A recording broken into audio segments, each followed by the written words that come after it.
કાશ્મીર હુમલામાં ઈજાગ્રસ્ત થયેલા ભાવનગરના વિનુભાઈ પરત ફર્યા છે। વિનુભાઈ ડાભીએ ઘટના અંગેની વાસ્તવિકતા જણાવી છે। વિનુભાઈને શરીરમાં વાગી હતી 2 ગોળીઓ। 22 એપ્રિલે ચા નાસ્તો કરી રહ્યા હતા એ સમયે હુમલો કરવામાં આવ્યો હતો। આતંકીઓએ પ્રવાસીઓ પર આડેધડ ફાયરિંગ કર્યું હતું અને વિનુભાઈએ આ પ્રીતિ જણાવી છે।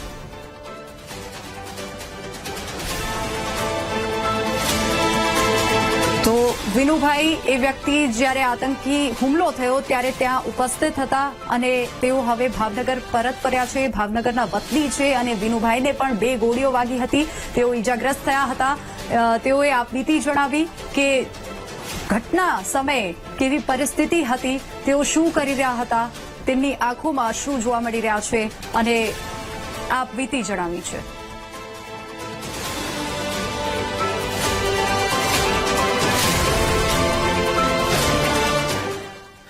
અમે ત્યાં ગયા એટલે અમે બેઠા ને અંદર જોયું, પછી 105 રૂપિયાની ટિકિટ લઈને અમે અંદર દાખલ થયા। ટિકિટ વિના અંદર જવા દેતા નહોતા। દાખલ થયા પછી અંદર જોયું તો તે વખતે માહોલ સારો હતો અને એકલસ હતો, કોઈ વાંધો નહોતો। પછી ફોટા પાડ્યા, પછી અમે જરા જમવા થોડોક કોરો નાસ્તો જમવા બેઠા।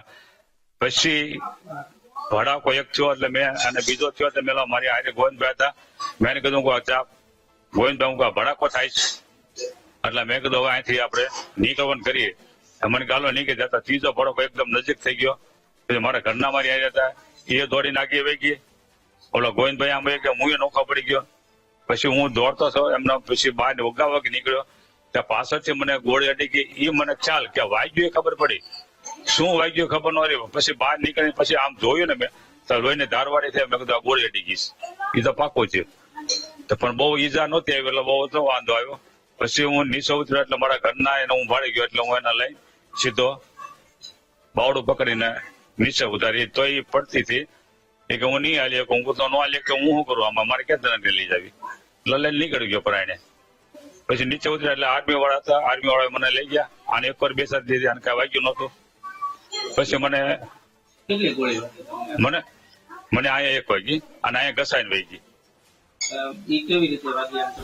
પાછળથી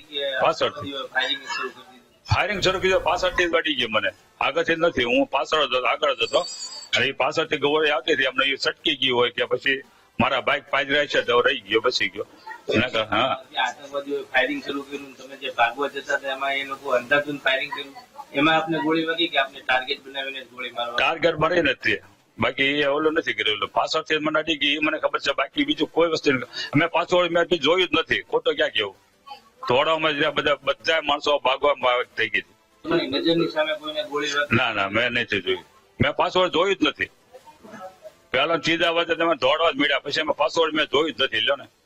પછી પાછળ જોવાનું ક્યાં, કદાચ પાછળ અંદર કોઈ સામે નજર થઈ ગઈ। કેટલા લોકો અંદાજે ત્યાં ફરવા માટે આવ્યા છે? કારણ કે વેકેશન નો માહોલ હતો, પબ્લિક પણ વધારે છે ત્યાં, એટલે અંદાજિત ખ્યાલથી કેટલા લોકો હોવા જોઈએ? બહુ માણસો જાજુ હતું, બધા આનંદ જ કરતા હતા? બધા આનંદ કરતા હતા, એમાં આનંદ નીકળી નીકળ્યો મારો। વ્યવસ્થા હતી કોઈ આની જોવાનો મોટો બંદોબસ્ત હતો? આર્મીની એની કોઈ વ્યવસ્થા હતી? આર્મીનો સ્ટાફ? સરકાર પાસે શું અપેક્ષા રાખે છે? સરકાર પાસે અપેક્ષા એ રાખી છે કે સરકાર અહીંયા આતંકવાદીનો ઠાર કરે, આતંકવાદીનો મિટાવે, એવી અમારી અપેક્ષા છે। તમે એમ કેમ પરત ફરી ગયા છો? પરિવાર સાથે તમારું મિલન થઈ ગયું છે અને અમે આનંદ અનુભવો છો અત્યારે? આ એકલાસ અને અમિત શાહે મને બહુ ધન્યવાદ આપ્યો છે। એક તમને તાત્કાલિક હું તમને આશ્વાસન મળી જાય, તમને હું ઘરે પહોંચાડી દઈશ, એ મારી શોખ ભાજપની છે, તમારે ચિંતા કરવાની જરૂર નથી।